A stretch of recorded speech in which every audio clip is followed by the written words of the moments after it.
Thank you for making it tonight. Tonight is one of the most important talks we're ever going to do. Okay, this is about fermentation, but it's not really about fermentation. We have to change your perception. Now, is bacteria good or bad? Don't answer. What does the television tell you? Bad, evil, everything. And so we're always trying to fight bacteria. None of that stuff really matters. After you, miss. Yeah, fighting bacteria is a losing war. Now, have you ever heard of multibiotic resistant staph? Yeah. Okay, this is a deadly staph that's created by us from using multiple, more and more powerful antibiotics and cleansers. And it's getting so powerful that it's actually killing humans where we can't stop it. These bugs are getting stronger and stronger. So guess what the solution is when they find these ultra-powerful bugs inside of schools? Guess what they do? Disinfect. They disinfect. They do the same thing that caused it in the first place. So they're missing the big picture. There's pathogenic bacteria and there's good bacteria. Okay, there's bacteria that are bad, there's bacteria that are good. There's a heck of a lot more. So if you start to understand that we fight sick infections, sick bacterial infections, by adding healthy bacteria, not by killing the sick one. Now think of this. What this means is we don't fight disease, we promote health. Mother Teresa wouldn't attend an anti-war rally, she would attend only a pro-peace rally. I don't talk about against disease, I talk about pro-health. Okay, so what I want you to do is start to change your perception of bacteria by not thinking about what do we do to fight the bad, it's how do we promote the good. Okay, does that make sense? Yes. Okay, now bacteria, they're all over the place. This is hard to see up in this corner, but this is from the movie Gladiator. I don't know if you've ever seen that, but he had a really nasty cut on his arm. Flies landed on it. Now, what do flies lay? Eggs. Now, what are the eggs called? Maggots, exactly. Now, did you know that maggots actually can only eat dead flesh? They're used to debris burn wounds. They poop out a natural antimicrobial, so they actually seal and heal the wound. Now, what did his buddy inside of the slave trade say? Don't brush those bugs off, they're healing you. Okay, isn't that cool? It's almost like we're supposed to live here. So, well, bacteria rock. Okay, they really do. And if you want to see a good movie, John Carter's pretty cool. I just saw it this weekend. But now this. So we use bacteria already, but you're not known. How many people had a good, healthy dose of bacteria today? What did you have? I had some sauerkraut. Sauerkraut, as long as it wasn't pasteurized, it was good. If it was pasteurized, it's dead. Okay, but if you had raw cheese, that's bacteria. If you had yogurt, okay, that's healthy from healthy animals. That's also healthy. But we're talking alcoholic beverages, vinegar. I mean, we use it all the time. Sourdough bread. So when you're looking at this, you've heard of staph. Is staph bad or good? It totally depends. And this is why we can't really trust antibiotic creams, antibiotic lotions, antibiotic disinfectants. The soap that we have here is non-antibacterial. It's just soap. Isn't that weird? I know. Well, you got to start to look at it because, I mean, there's a couple of different types. One of them is Staph epididymis. Now, this is a type of bug that's living on your skin that protects you from pathogenic staph. Now, when you put Neosporin or Polysporin or any of those stupid antibiotic creams, that wipes out the good as well as the bad. This is why we're seeing viral infections. So you don't ever, if you get a cut, want to put some antibiotic cream on it. It doesn't work that way. And in fact, we actually have a wonderful antimicrobial. What's this called again, hon? Coconut. It has over 6 antimicrobials in there. So if you put a little bit of coconut oil on there, it also has a disinfectant. And there's also aloe vera. There's multiple different antibiotic creams that don't create a competitive environment. Does that make more sense? Okay, so when we look at this, there's even bacteria on your eyelid and on the clear area of the eye. And this, again, protects you from certain viruses. So if you use antibacterial soap and it gets in your eye, does that kill the natural bacteria, leaving you predisposed to other infections? Yes or yes? Yeah, so what I want you, it's so hard to change flat earth thinking into understanding that we have a harmony with our world. Okay, now when we look at this, we got bacteria inside of our stomach. This is normal for at least half of the world's population. Now, is it normal for all some people say yes. And what's neat about this, it's called Helical pylorus. They say it can actually protect against other pathogenic bacteria. When you look at this one, if you look in the natural, it's called Moraxia catarrhalis. Now, it's involved, it's normally found in kids, so yes, you kids probably have it, okay, in the upper respiratory tract. However, it's also the cause of meningitis, heart problems, endocarditis. We're talking pneumonia. So how can it be normal in one person and abnormal in another? Do you want to know why? It has to do with the immune system. It's not the bacteria. It's only the immune system. See, it's normal in everyone. So what we have to do is promote the health of the body, not the wiping out of the bacteria. See, for 70 years we've been promoting that bacteria are bad, keep killing it, keep killing it, keep killing it, and they adapt. They've adapted already now to where they're going to wipe out our species if we're not careful. This one here, E. coli, you can say that it's responsible for most hospital infections. It's also responsible for keeping you alive. When it's in your colon, it breaks down nutrients and vitamins. It actually helps protect you. So why does it cause most hospital infections? What happens to your immune system when you're in a hospital? Do they do a lot of things to promote your immune system? No, they weaken the immune system. Okay, that's why a hospital is one of the most dangerous places around. Tetanus. Now, how many people get a tetanus shot? Not when you learn it. Okay, I mean, I had a patient, he's a Hare Krishna priest, and he's washing his dishes, and he cuts himself with a knife while he's washing the dishes. And he goes to the hospital, and they want to give him a tetanus shot. Now, tetanus is a disease of sick farm animals, and if it's exposed to air, it kills that bug almost instantly. Plus, if you actually get infected with tetanus, this means you got a sick farm animal that urinated on the ground, you shuffle along in the dirt, something pokes you in there, if you pour hydrogen peroxide on it, it kills it instantly. So it's a very fragile bug. Now, if he's washing his hands, soapy water, and he cuts himself with a knife, he's a Hare Krishna priest. He's not even dealing with animals, okay? Do you think he's at risk at all of getting tetanus? No. And then when you know that the vaccine is associated with multiple sclerosis, lupus, autoimmune disorders, it has neurotoxins in there. So, see, what's the risk, what's the benefit? So we have to start getting a relationship with bacteria. Now this is me when I was little. Is it really? No. No, I was never into sports. Okay, so 80% of your immune system's in your gut. 80% of your immune system. This means your resistance to disease. This means your resistance to cancer. This means how your body reproduces itself, okay? This means all your defense mechanisms, 80% of it is in your gut. Okay, so does that make sense? That you take care of your gut? What if you've had a decreased, let's say you've had neurotoxins. Would anyone purposely take a neurotoxin in their body? Have you heard of a flu shot? Neurotoxin, it actually wipes out the enzymes of the intestinal tract. That's why Janine, the enzyme expert, is here. Okay, we talked about enzymes 2 weeks ago. We talked about enzymes last week. We're going to talk about enzymes today. And then also, when you look at this, 80% of your immune system's in your gut. 80%.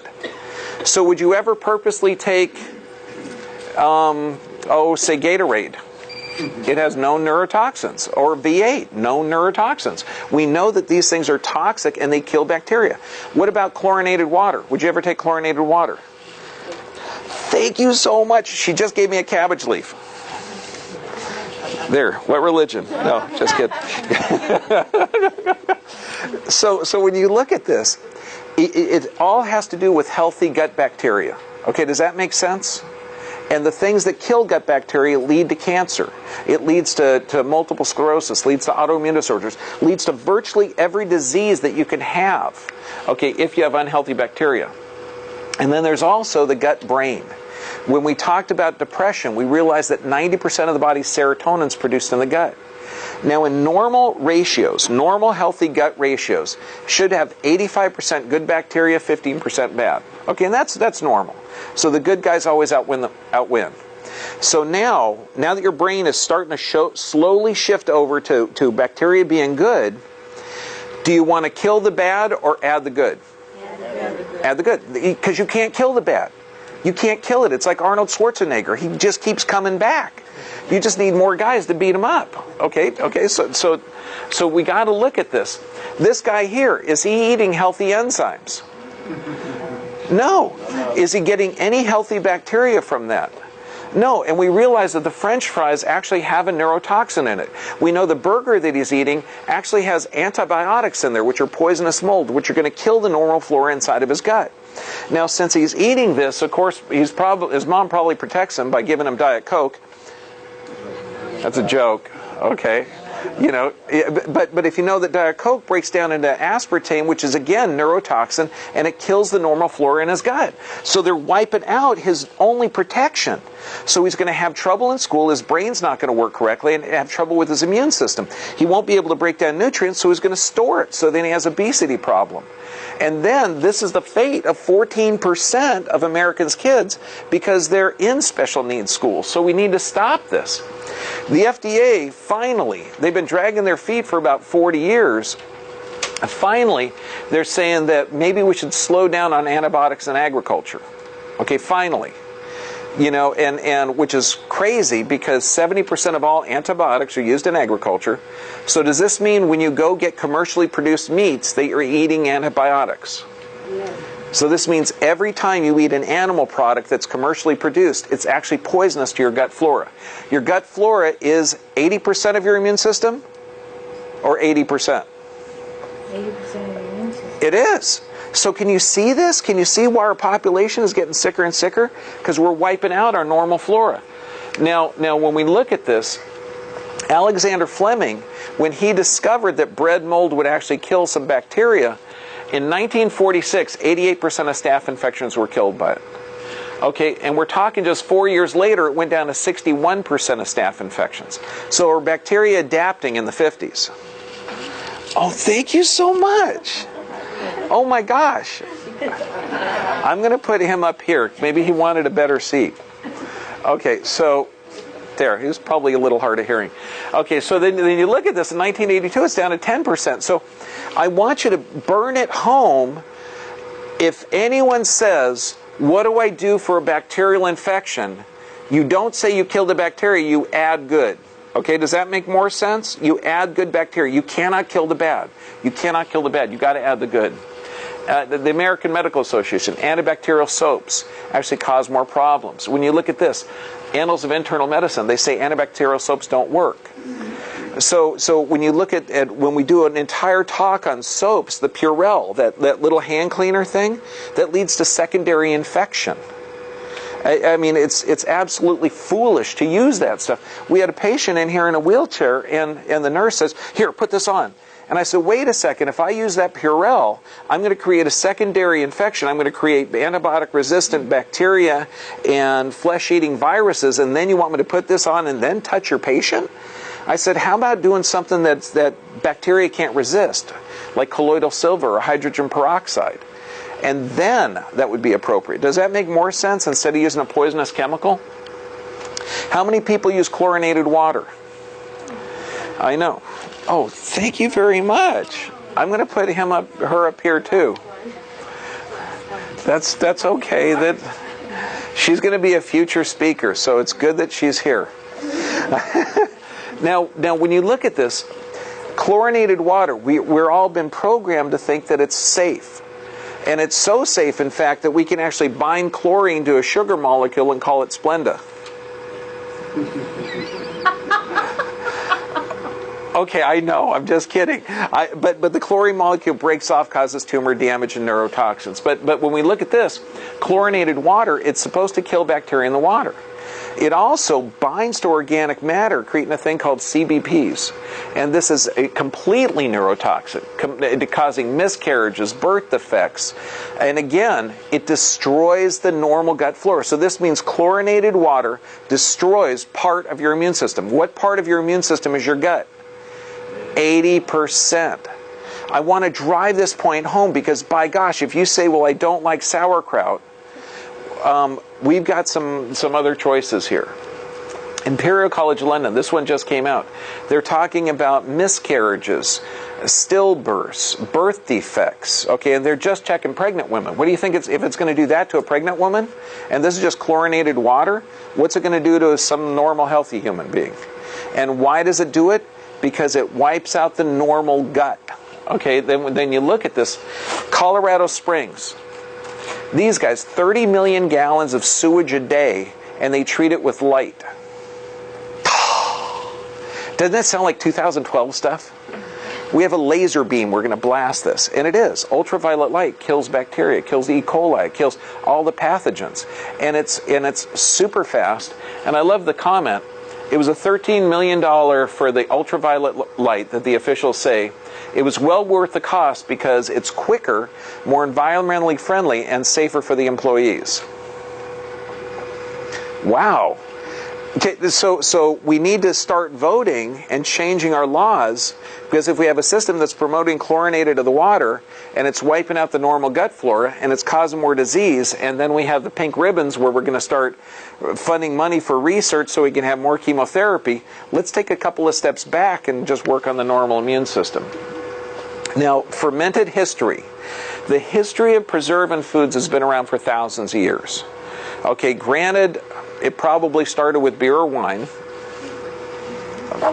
Probably, I'm not opposed to that. Okay, but also when you look at this, and we're talking thousands of years before Christ, this is called culturing or fermenting vegetables. Now, I'm going to actually show you how to cut up a cabbage and cut it up. But what we're doing is, right here, this is living salsa. And this is just garlic, jicama. What's in here? Tomatoes, cilantro, habanero. And habanero. So that's good and spicy. And onion. And this one here, well, I made some and Janine made some. Really going to teach us how to make it? Yeah, that's why you're here. Oh. But first I had to show you why. Yeah. I know. Okay, so when you look at this is going to be probably cabbage. Is it? I think. Okay. This is purple cabbage.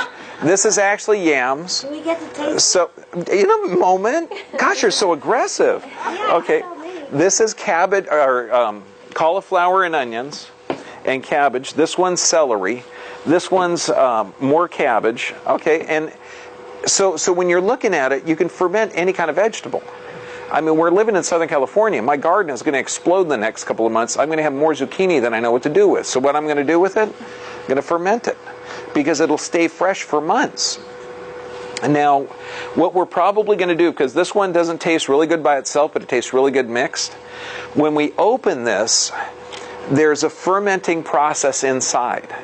And all you do, and I'm going to show you how to actually do it, it's just pack vegetables, and there's actually moisture inside of the vegetables. You can add a little bit of spring water, and you seal the top, and you just sit it on the counter for between a week to 2 weeks. It's really that simple. There's no refrigeration. There's no weird probiotics you got to add to it. I'm going to show you exactly how to do it. But while I'm doing it... Can I add? Yes. The vegetables themselves have bacteria on it, and it's good bacteria. And what that does is you pack it tightly in. You want to get rid of all the air. Make sure that if there's not enough liquid, that you add liquid to it so that it's all submerged under the water. And that eats up the sugar, and that's the fermentation process. So it's really good for you because it's fermented, but also it doesn't have sugar. And everyone has way too much sugar in their diet. So that's another way, a health benefit of this. It's fantastic. Hold on, I'm excited too. So it also, you got to figure B vitamins, they're produced as a byproduct of bacteria. So this is loaded with B vitamins, niacin, riboflavin. So this is good for the brain, it's good for the immune system. It's actually adding healthy bacteria into your gut. And since you're being exposed to chlorinated water and all the other toxins in the environment, every day you've got to add bacteria, every day. And when you look at this, loaded with free antioxidants. Oh gosh, all of this stuff. Okay, now here, 8 reasons, and this is on your handout, to eat fermented foods. Now I'm going to show you how to make it. When you open these, And I've got one that's going to be our sink. When you open these, you may hear some popping. Now this one I just had a little bit last night, which was really good, so that one's not going to explode. What is that, carrots? That one's yams. This one here, it's under a bit of pressure. I don't know if you heard that, but it's also foaming. Okay, and this is the fermentation process inside here. Now I'm going to recommend a little bit of each one of these. Ah, that's living food.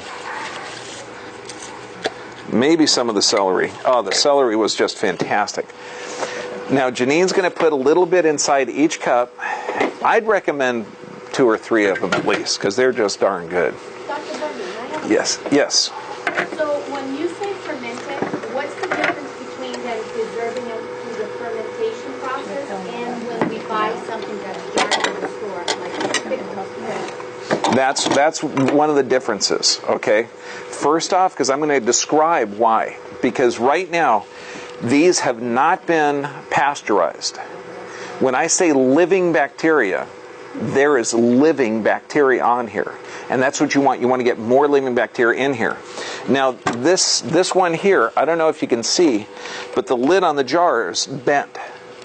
The pressure inside is starting to expand out. It's under that much pressure. And this means that the fermentation process is going on. Now, if we were running a store, you would have to put this in a machine that would stop the fermentation process. Hun, what are those machines that stop the fermentation processes? Oh, I think they're called refrigerators. Refrigerators, that's it. I know, isn't that cool? Okay, you put it in about 38 degrees, or about whatever temperature refrigerator is, and it stops the fermentation process or slows it down. So once it gets all spicy and delicious and good, then you just put it in the fridge and it stays there for weeks to months. Now, like Janine says, we want to stop any air from getting it, because air will create mold. And I'm going to show you how to do that in a second.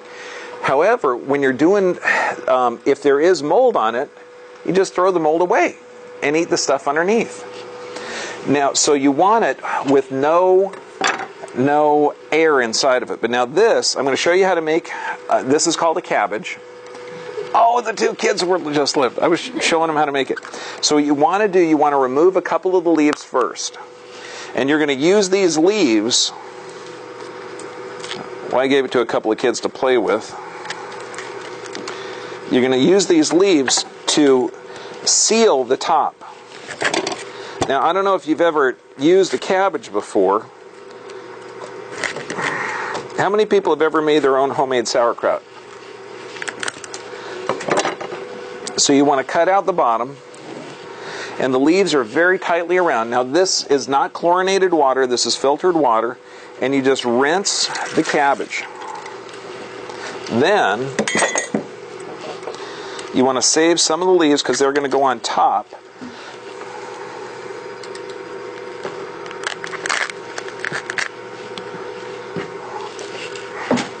Now my favorite thing to use is this. Now you can have a fancy food processor, or you can have a mandolin. That's what this is. Now a mandolin is just something to increase the surface area. You can use just a regular old knife. You can use whatever your little heart desires. I like using a mandolin. Okay, only because it just increases the surface area. Be very careful with that, because that blade is really, really sharp.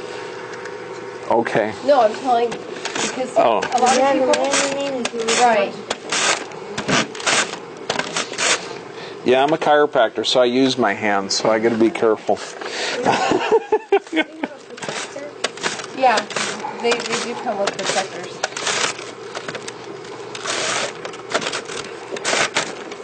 Yeah, and then this is actually the protector. We're all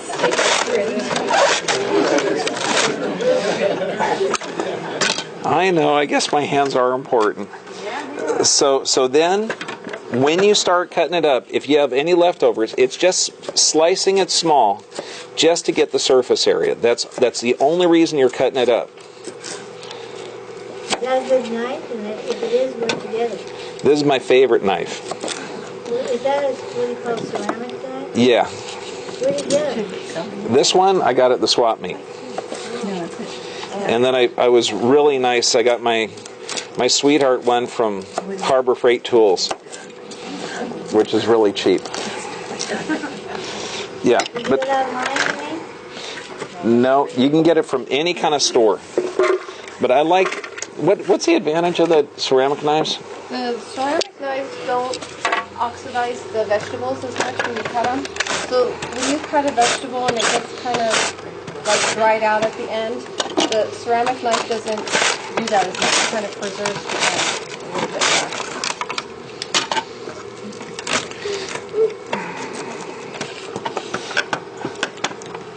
Yeah, so now, Now, can I talk a little bit about this bacteria? please. Okay, so your body has actually more bacteria than cells in your body. So that's an incredible amount of bacteria. And the good bacteria also helps to finish out the digestive process. And you need that good bacteria in order to fully digest the food that you have in your, that's going through your intestines. So it's really important that you can make sure that the bacteria that you have in your body is good bacteria, healthy, and strong. So any kind of antibiotics, anything like that is going to wipe out the good and the bad. So you want to really be careful that you don't use antibiotics. If for some reason you used antibiotics, you need to make sure that you remedy that. Take probiotics, eat a lot of fermented foods, because this is what this has, probiotics in it. And just do whatever you can to replenish your gut flora. I have another question. If the vegetables are grown in like an environment where we see it now, not organic, but in a bad environment, won't that have a bad bacteria in it when you're fermenting it? So what happens when you're buying vegetables that Oh, it's got to be organic. has to? Yeah, has to be. It has to be organic for a lot of reasons. It's still going to have some good bacteria on it, but it's been sprayed and it's got pesticides. So even if you've got good bacteria on it, you're going to be filling your body with pesticides and all sorts of things that are going to counteract the good bacteria. So you only want to eat the organic. Only organic. Yeah, your health is worth it. Plus, too, I mean, this does have bacteria on it, and it's good and healthy. Now, huh? How do you know it's not bad bacteria? Because there's more in the normal, natural, healthy world environment. The pathogenic bacteria are pretty weak. In order to get the pathogenic bacteria, the bacteria that do damage, stronger, you have to kill the good bacteria because there's more good than bad out there. So it's really hard to create bad bacteria. It really is. It also goes back to the soil that it's grown in. When you have good, rich soil, that's a lot of good bacteria that's breaking down the dirt and providing all the nutrients. You know what?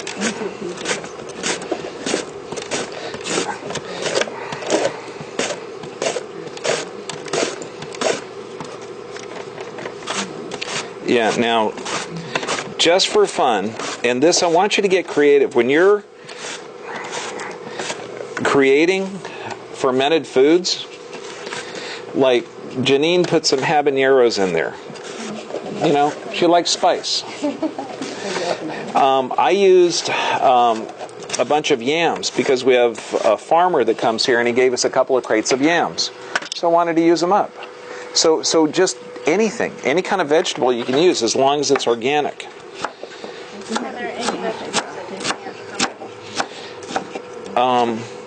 Anything you can eat. And it's better to not use fruits. Fruits tend to get mushy and they don't have a really good consistency like the fermented vegetables.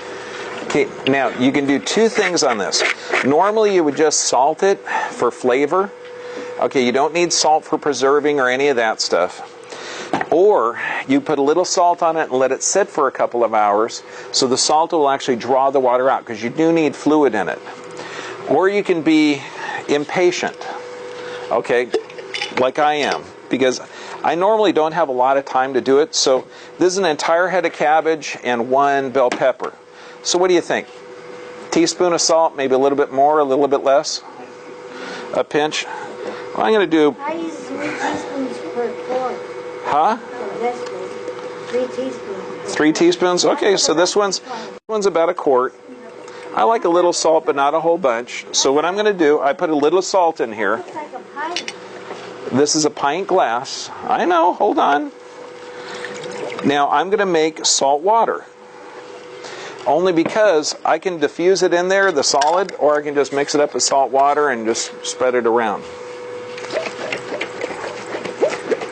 So this, you're going to see there's some, so you're eating a variety.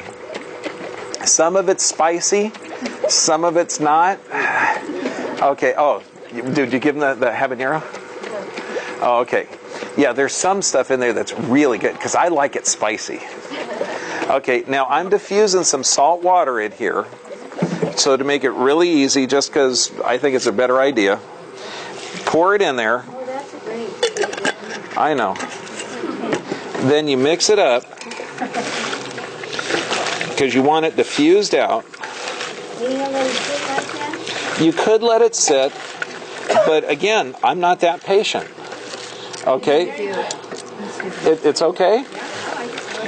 I like it. I got to tell you that it's because it's living food. Then you take a jar. That looks like a quart jar. This is a quart jar. And you fill it, okay, with the vegetables. Now remember, you want to get rid of all of the air in here. If you have hands like Janine's, her hand can fit inside of the quart jar. Mine won't. So I have this. And you just pack it down. Where'd you get that little stuff? This thing, I stole it from one of my juicers.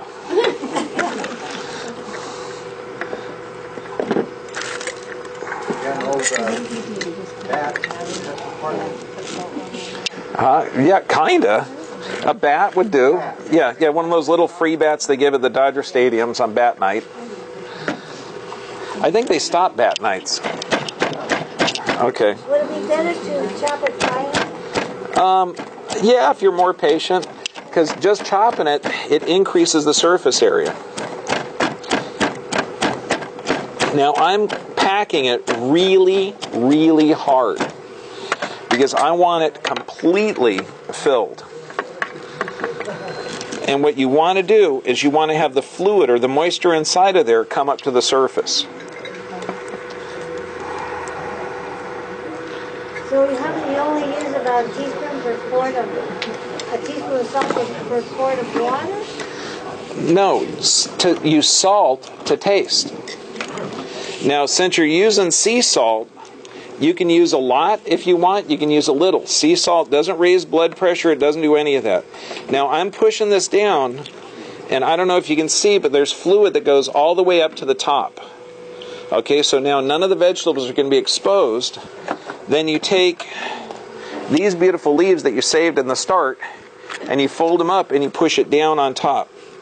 So that this way, you can even see the fluid coming up even more.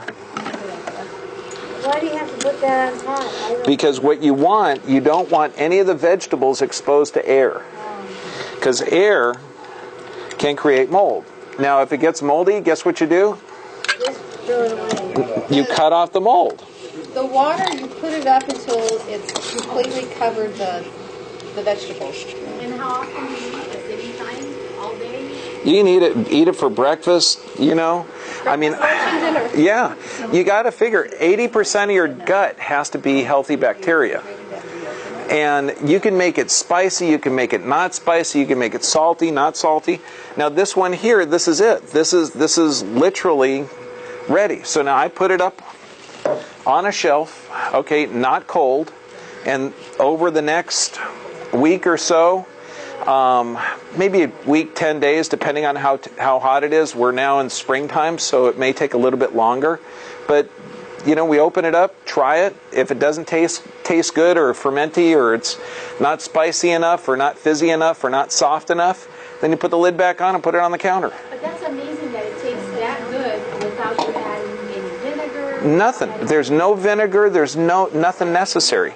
And in fact, what we have, I have. Can I borrow that? Oh, yeah. I actually have a present for everybody here. I have exotic home fermenting kits. Okay. It's empty jars. Okay, now in here there's actually a coupon, okay, that you can give to a friend so they can get their nervous system checked. But there's also our website called Ask Dr. John Bergman and Bergman Chiropractic, and all of our videos are placed on the Ask Dr. John site. So you go in there, you click it, and if you click last week, you actually see a pretty face, Janine's, and if you click the week before, you see her face there too. So you just click on there and you get our videos. One other thing, for fermenting foods, you can ferment coconut water. That's why I have the 6. Yeah. What's the advantage? This tastes really good. And some people, like me, I really prefer the fermented coconut water.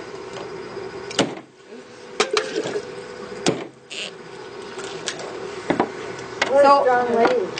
All you do, Yeah, don't make her upset. that's right. How do we get her upset? Yeah. A woman that wields a knife like that, you keep good relations. Oh, I see. So, you pour the coconut water in your jar, you put the lid on, and you set it on your counter, and you forget about it for a few days. And then it gets a little bit milky, and you'll see at the bottom sometimes it's some white, and that is the good bacteria that's growing. And that also, when you open it up, it is a little fizzy, and you know it's ready at that point in time, and you just drink it. Wait, it can't be that easy. You just open the coconut and put it in there, then put it on the counter? Yes, I know. It's like too simple. All we did was chop the vegetables, put salt on it, and pack it. And let it wait a week. What was that? It's really that simple. Bacteria in Okay. coconut water? There is. There is just enough. When you have your coconut meat, you don't want to just throw this away. This is really good. So, no, you don't ferment this. You can do a number of things with it. One thing I like to do is I make coconut ceviche. So, I scoop out the coconut meat, I cut it all up, and that's like your fish. And you put in the tomato and the cilantro and your jalapeno and some lime juice, and you let it sit in the refrigerator overnight, and it's really good. It tastes like ceviche. Or you can use the coconut meat, and you can make a pudding out of it. So you put that in your K-Tech blender that we had here last week, and you put the coconut meat in there. You put in raw cacao, you put in other little things. You're probably going to want a little bit of liquid to make it a little bit more creamy, and you blend it up and you've got some pudding. So there's a lot of things that you can do with the coconut meat. It's very, very valuable, so you never want to throw this out. You want to make sure you use it. How do I get the recipe for the president's ceviche? Replay the tape. No, it's really good. It's use just any kind of ceviche recipe except where it says fish. Fish any old time. Yeah, use coconut instead of fish, and it's incredible. You could also use it not just the ceviche but the fish rolls. Oh, one second. That's another thing. We'll make like sushi. You have your little piece of nori, and you put whatever you want in there. Sliced cucumber, bell pepper. I always put a little bit of jalapeno or habanero, something spicy in there. And you use the coconut meat. You slice that up. You put that in there, and that's like your fish for the sushi. You roll it all up. You slice it up, and it's delicious. Okay, now this, there's not enough fluid in here because I didn't wait. I was impatient.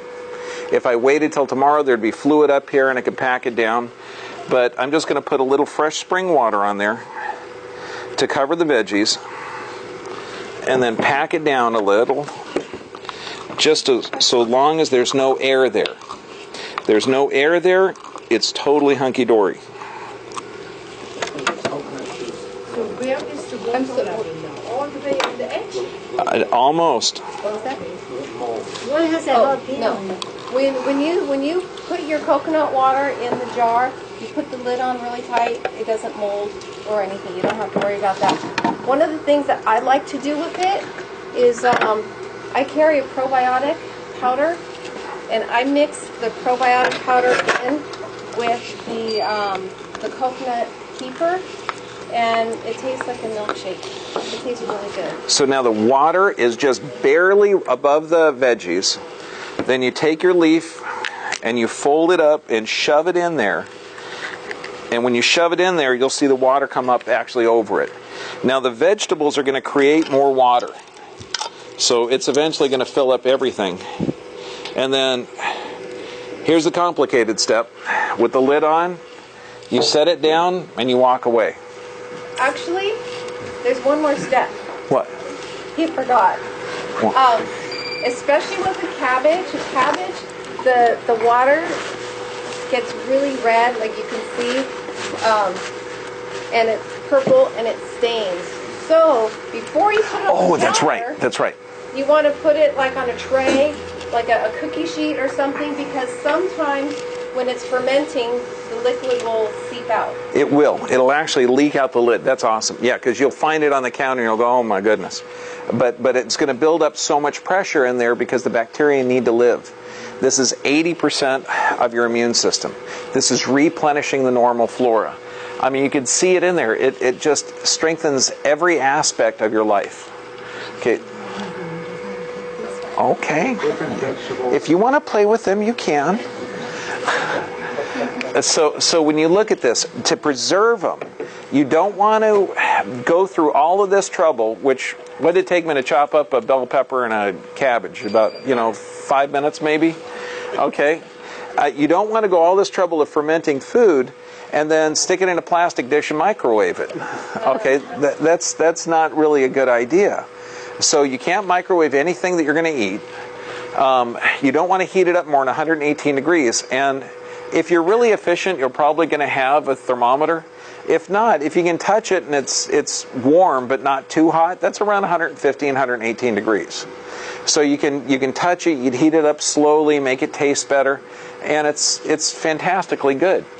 Raw dairy. Why would you want to heat any of it? I got to tell you, when you're making this with eggs, I'll heat up a couple of the eggs from organic, natural farms, fry them up a little bit, and then I turn off the heat in the pan, and then I'll toss a little sauerkraut in there.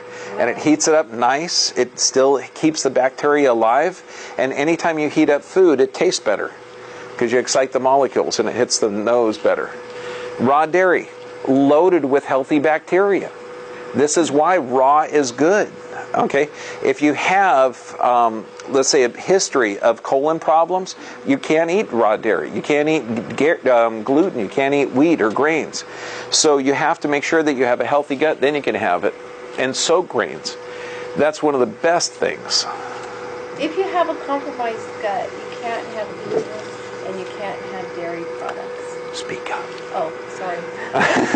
Okay, so anytime you have a compromised gut, you've got to heal that thing first and cut out all grains. It doesn't matter where the grains are from, just completely cut out all grains so that your gut can heal. And then eat foods like this, because this is very nourishing. It's very high in vitamins and minerals, plus it's got the good bacteria, which heals the gut flora. Yeah, because it not only preserves the healthy nutrients, it increases them. Yes, sir. Do different colors or different varieties of vegetables create different bacteria, or is it just all the same different flavor? Different phytonutrients, different bacteria, different everything. That's why I mean, eat for color. Make it pretty. Okay? I mean, the beta carotenes inside of the yams that you just ate converts to vitamin A, which detoxes your system. It goes directly to your lungs. That's good. Okay, does that make sense? I mean, this gal here, it's hard to see this, but that's a very crooked spine. Her nervous system was compromised. She was given drugs for pain. I mean, we just had a patient in here who had inflammation of his colon. Inflammation. So, did the doctor say, oh my goodness, you have to replace the healthy bacteria in your colon in order to heal it? Or did he say, here's a steroid that's going to weaken your immune system and it's just like, these guys just don't get it. They keep focusing in on disease instead of focusing in on health. If you got an inflamed colon, that thing is starved for bacteria. And then they gave him an antibiotic. And I said, did they do a culture? No, they just gave it to me. So they gave him steroids and a poisonous mold or an antibiotic. And then they say, well, we have, you're going to have colitis, you're going to have ulcerative colitis for the rest of your life because there's no cure for it. Of course there's no cure for it. You're treating it with drugs instead of treating it with healthy bacteria. I mean, this gal here, 9 different medications, cured within 90 days. How long does it take to heal ulcerative colitis? About 30 days. How long does it take to reverse diabetes type 2? About 30 days. How long does it take to heal high blood pressure issues? It takes around 2 weeks to 30 days. And you'll see this consistently because you're replacing the normal flora. Does that make more sense? Yeah. Okay? Good. Do the lids on the canning jars have to be new? No. You'll see the lids are good for if you're canning them. This one's all dented. So I don't think I'm going to be able to use this for another time. Okay, but I've used it like 3 times already, so now it's like no good. And a box of about 10 lids costs around $2. Why do they wear out? What's wrong? Because there's so much pressure that builds up inside. So this is essential. When we talk about this, when we talk about nerve supply, because it controls your immune system. We talk about exercise, because it detoxes your system. This is the vital part of nutrition. This is the vital part of immune system. 80% of your bacteria in your gut has to be healthy. If it's unhealthy bacteria, you're going to die early. You're going to develop disease. If it's healthy bacteria, so how often do you want to replenish the bacteria? Every day. So you make a choice. When you go out to a restaurant, you choose that meal that doesn't have cooked vegetables. Okay, that has raw organic salad.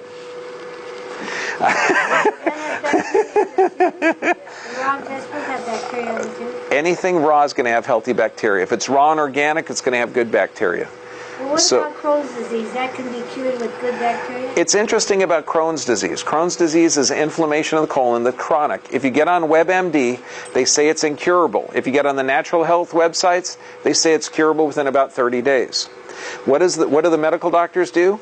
Antibiotics and steroids. What do the natural sites do? Replace the normal gut flora, get the healthy bacteria in there, and the body heals itself. Even if it's inflamed. Even if inflammation is how the body heals itself. It's vital. So, I mean, this is part of the coupon that's inside of your jar.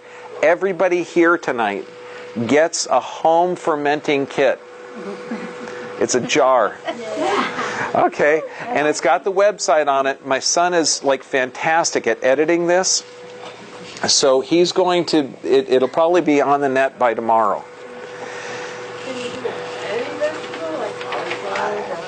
You just had cauliflower. That's Thursday. I don't know. We don't have a Tuesday for April. Right. Okay.